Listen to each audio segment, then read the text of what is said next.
AbramsBoxingNews.com, the worldwide leader in boxing news. Also, Abrams Boxing PR Media and Broadcasting, the industry standard for boxing media relations and play-by-play broadcasting. Also, check out www.abramsboxing.com, Abrams Boxing on YouTube, as well as M. Abrams Boxing on Twitter and Marc Abrams Boxing on Instagram.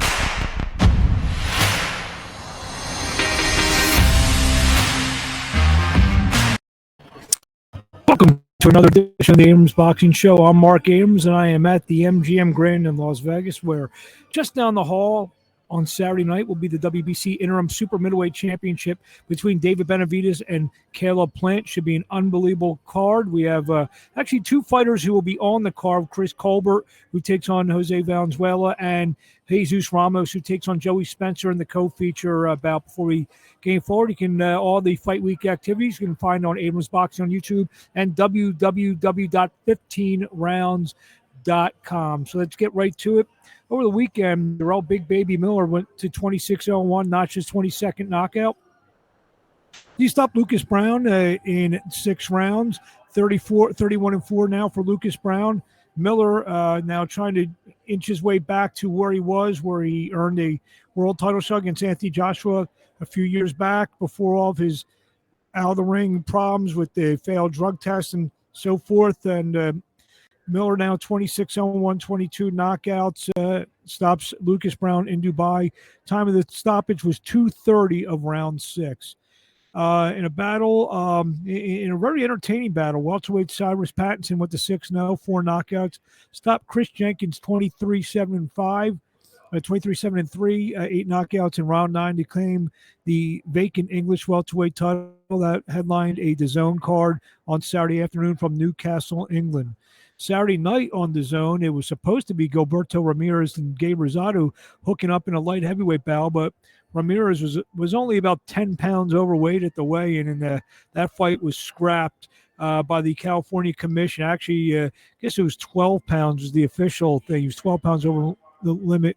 So that pushed the super lightweight clash between Mercedo Hesta winning a split decision over Jojo Diaz in a super lightweight bout, split 10-round split decision. Hesta now 34-3-3. Diaz falls to 32-4-1.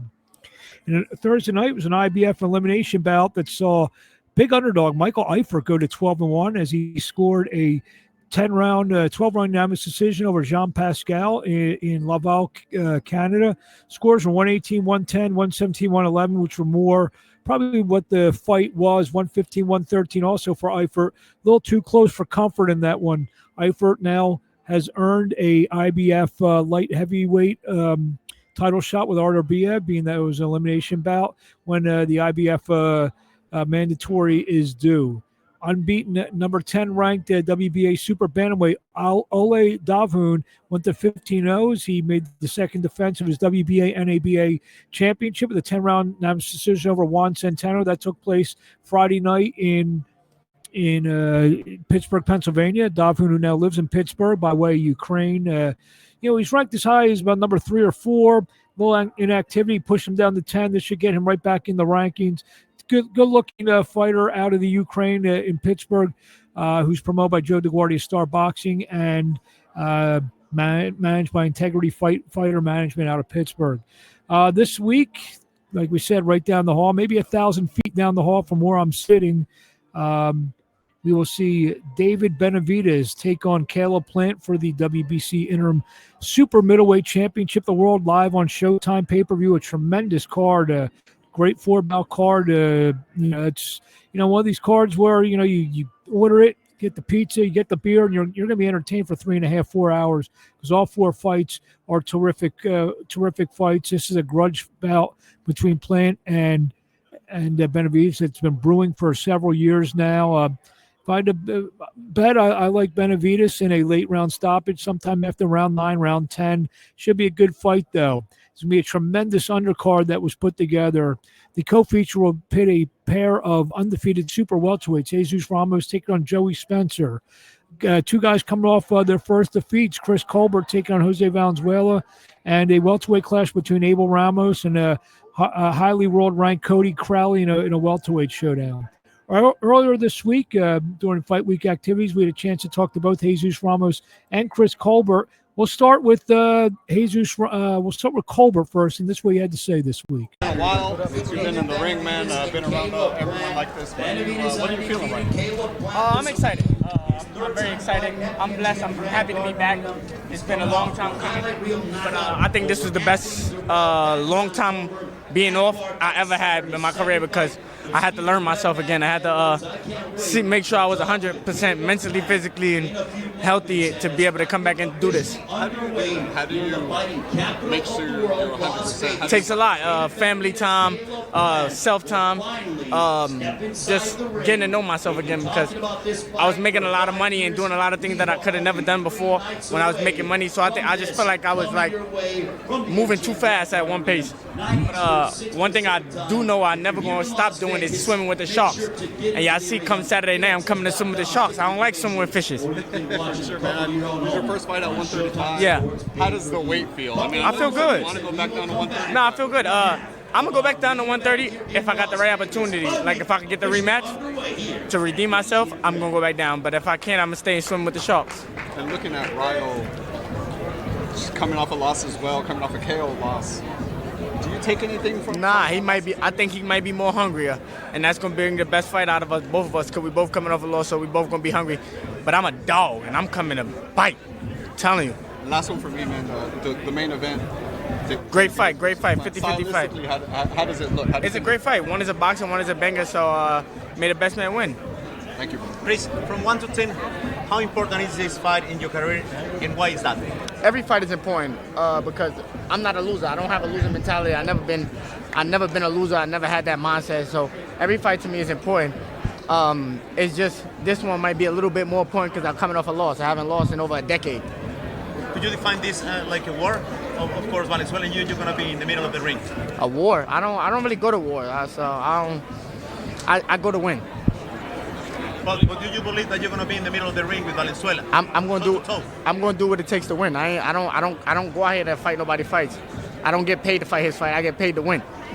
Thank you. I don't know. I can't tell you what his power is like because I never got hit by him, and he never fought at me. So everybody that he fought and knocked out, they was never me. So I can't tell you what his power is gonna be like until I get hit by him. I got everything. I got everything I need, and I got God, so I'm gonna be okay. Hey Chris, how much is it on your mind to kind of show everybody that wasn't you the last fight against Hector Garcia? It's not really on my mind, because if I keep dwelling on the past, I'm never gonna be able to move on to the future, and I'm gonna be blocking a lot of blessings that God got for me. So I can't really dwell on the past. It happened. Now is the time to step up and get right, because I ain't trying to get left. What have you learned from that? Patience. I learned from my last fight, patience. Do you see this as two desperate fighters just trying to get back in the win column? Nah, I'm not desperate, because if I was desperate, I would have just came back and fought a bum and got an easy win. I like to prove myself and to my team that I'm really like who I say I am. I'm prime time, and Deion Sanders himself don't do nothing regular. He's always been a different type of guy. What do you expect in this fight, like mentally? How have you seen it play out? Me doing what I gotta do to win. Me doing what I want to do to win. Me having fun. Saturday night, I'm back. It's prime time on Showtime. Make sure y'all don't miss it. Is it something though where it's like your speed's too much for him? You'll be too technical for him. You'll be able to counter. You'll be chasing him around the whole night. We can only find out on Saturday because we gotta see what he brings to the table. If they say he don't got power the way they say he do, his power is not the way they say it is, then he's in for a rude awakening. After the loss, do you believe there's a reloaded prime time? I'm always fully loaded. I'm never not loaded. You can never catch me with one clip. I always got multiple. But you look like very confident in a good way, like hunger, you know what I mean? Let me ask you a question. When have you ever not seen me confident? No, but I can see you like better and better, and I can tell by your eyes. I always believe in myself, and I'm going to continue to do that no matter what. Like I said before to everybody in previous interviews, I was never afraid to lose. I was never afraid to get knocked down, hurt, drop nothing, and come with the sport. We know what we signed up for. I just didn't expect it. So that's why I felt so different when it happened. But like I said, I can't dwell on the past. We in the future. Oh, yeah. I'm a star, and I'm going to continue to show the world I'm a star. At the end of the day, my resume still speaks for itself. I got the best resume with 16 fights and under, better than anybody you can name. But you can tell you are stronger in hunger. I'm always hungry. I'm starving right now. Always. I'm from the hood. I come from not eating some days, so I'm always hungry. Just because I make money don't make me full. I ain't make enough yet. Chris, a lot of people coming off the loss were taking like an easy tune-up, whatever fight. Why did you choose to take this fight, which could end up being a tough fight? Because coming from where I come from, we ain't really have easy roads. So why would I change up the narrative now? I made it this far with taking the hard roads. Why would I switch it up now and go take a light road? I don't feel like that's proving myself that I'm back. Because that's something you're supposed to do. Win, beat a bum, or beat a cab driver, or whatever y'all want to call them. I want to go and beat somebody that got a name that y'all gonna respect me for. And reporters in boxing, people gonna still talk, say he came off a loss, so it don't really count. But y'all know what's up. Ain't nobody doing what I'm doing in the game. I come back and I fight. Like I said, I swim with the sharks. I don't swim with fishes. What do you take from his last fight? I don't take nothing. He's hungry. I take that he's coming back and he's hungrier than ever. And he's coming to win like I'm coming to win.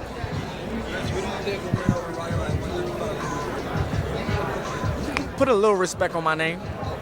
You know they don't respect me regardless, no matter who I beat. I done beat them. I done beat a lot of great fighters. Can y'all all say?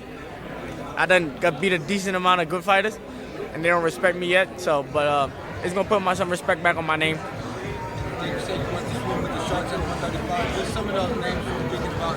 I ain't thinking about nobody but Ryo. Could you define Valenzuela, Colbert Valenzuela? Could you define the fight, please? Great fight. Two young great fighters coming off a loss, and one of us is looking for a win, and that's me. You guys good? Everybody good? Thank you. Thanks, Chris. Thanks, Chris. Chris Colbert joining us from the media day on Wednesday. Also appearing at the media day was the undefeated super welterweight from Arizona, Jesus Ramos. He takes on Joey Spencer in the co-feature bout on Saturday night. Should be an outstanding bout. A lot of people are looking forward to that one to see if Joey Spencer's for real. I mean, that's the question, the big question that's going to be asked in that fight. But Jesus Ramos has something to say about that, and this is how he sounded on Wednesday. Man, just tell me, what are your thoughts coming into this fight? I'm excited. It's a big stage, and it's a huge card. And me being a co-main event, that's big. So I'm excited about this. I was surprised that they pit Joey and you together. Yeah. Did it surprise you? Yeah, it did. It did surprise me, but I feel like I mentioned, this new generation of fighters, we want to fight each other. We saw Frank Martin versus Michelle Rivera, and those are all exciting fights. Benavidez versus Plant, that's huge, and that's what we're here for. We're here to compete. We're here to bring big fights to the sport, and that's what we want. So how does the fight play out in your opinion, given how Joey's looked the last few fights? We'll see Saturday night, but I feel like he hasn't faced adversity just yet, so we'll see how he reacts to it on Saturday night. What are you expecting out of yourself and out of Joey? Out of Joey, like I said, we'll see what he brings to the table. I feel like if he fights the way he has been fighting, I don't think he has what it takes to beat me. So we'll see what he improved on, what adjustments he made. And out of me, I've been working a lot of things, angles, setting different punches up. So I'm looking for a Joey Spencer that will bring all of that out of me, so I can show it Saturday night. It's been a little inconsistent, just when you look at the last five. And this fight, I'm raising money for suicide awareness. In my father's name, so other people who need help, they can have resources to reach out, grab a lifeline, and at the same time I have power. So with him doing that, he'll be risking a lot, and I think I can capitalize on those mistakes. How big of a jump up you feel you are from what he's been fighting? I feel like it's a big jump. Not to disrespect any of his last opponents, but I fought a lot of tough opponents: Vladimir Hernandez, Brian Mendoza. Different guys that have brought different stuff out of me, and I feel like I said, he hasn't had to go through none of that. So I feel like that benefits me. You mentioned how you were surprised when the fight was presented to you. When it was presented, what did you think? In terms of Do you think they were, like you said, it's a huge jump up for him? Was that the first thing you thought? Yeah, that's what I thought, but I was excited. Like I said, that's another undefeated fighter, and I knew that if it did happen, it was going to be big. He's got his fans, and I got mine. So I was all for it. Jesus, looking at this fight, obviously it's the co-main of a great card, right? An amazing card. Is there anything you think you got to do to make sure people are talking about Jesus Ramos by the end of the night? Yeah, I think that's the type of pressure that comes with being main and co-main event. Having to show out. So I made sure I train hard, man, to put on a show. And if the opportunity comes to get a knockout, we got to capitalize on that. You said that you feel he hasn't faced adversity in the ring. Yeah. How do you make sure he feels that as well, and still doing your game plan and maybe not taking as much back? Coming out strong in the first round, I feel like right now he might have all those doubts in his mind. He has it in the back of his head, so I got to come out the first round and remind him about him, so that he starts doubting himself the whole fight. Have you faced any other undefeated fighters? Because I feel like convincing an undefeated fighter that it's not his night is harder than maybe a guy who's lost already. Yeah, I have fought undefeated fighters, and I think I fought one, but I feel like that doesn't matter. The level of opposition that I fought is way higher than his, and I fought, like I said, Brian Mendoza, and it wasn't like I had to convince him the same, about losing, because he was on a winning streak.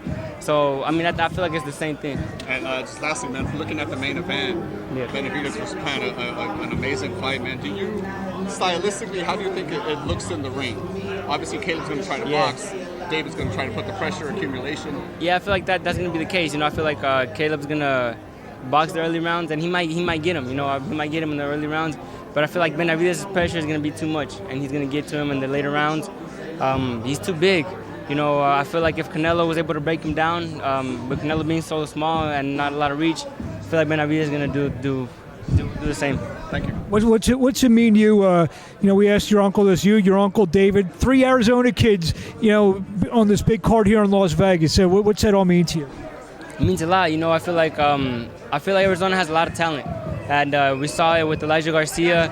And I feel like I said, it has a lot of talent. We just need a platform. And I feel like me and my uncle being on this card, being on this stage, is just opening doors. And we're opening doors for everybody else. Jesus, I didn't get to hear you, but just break down the main event. Why do you feel David wins, and do we see a knockout in the fight? Yeah, I feel like I said, I feel like Caleb Plant's gonna outbox him in the early rounds. He has the legs to do it, and I feel like he's gonna do that. And but I feel like Benavidez is too big. I feel like if Canelo was able to break him down and get to him, being a lot smaller than David and less reach than him, I feel like Benavidez is gonna do it a lot easier. But it's gonna take time. I feel like Benavidez is gonna come out. Plant's gonna come out sharp, winning a couple rounds. But and towards the end, I give the edge to Benavidez, and I feel like he's gonna get him out of there. Caleb's hitting harder though now. But he only fought Darrell in that fight. Yeah, so I gotta see it Saturday night. We'll see it. We'll see it. Like I said, it's a 50-50 fight, and I'm excited about this. This is what boxing's all about. With your fight, do you see yourself stopping Joey? That is the plan. That's what we want. I want to stop him, make a bigger statement. But I feel like I'm a more mature fighter now. I don't go out there looking for knockouts. I just break my opponents down, and if it comes, it comes. So I think that's gonna be the case. We saw Tim Tszyu a couple weeks ago do his thing with Harrison. Obviously, with a big performance on Saturday night, does Jesus Ramos fit in, right behind there? Or do you feel you're almost ready for that level? I feel like 2 to 3 more fights and we're right there. I feel like the fights we're taking right now are helping me become a more complete fighter. I've seen different styles in there. Mendoza was a mover, Santa Maria was a mover, Vladimir Hernandez was a pressure fighter. So with all those, with having to overcome all those styles, I've learned, I've improved a lot, and that just helps me become a more complete fighter. What's up, Jesus? I hate when people do that.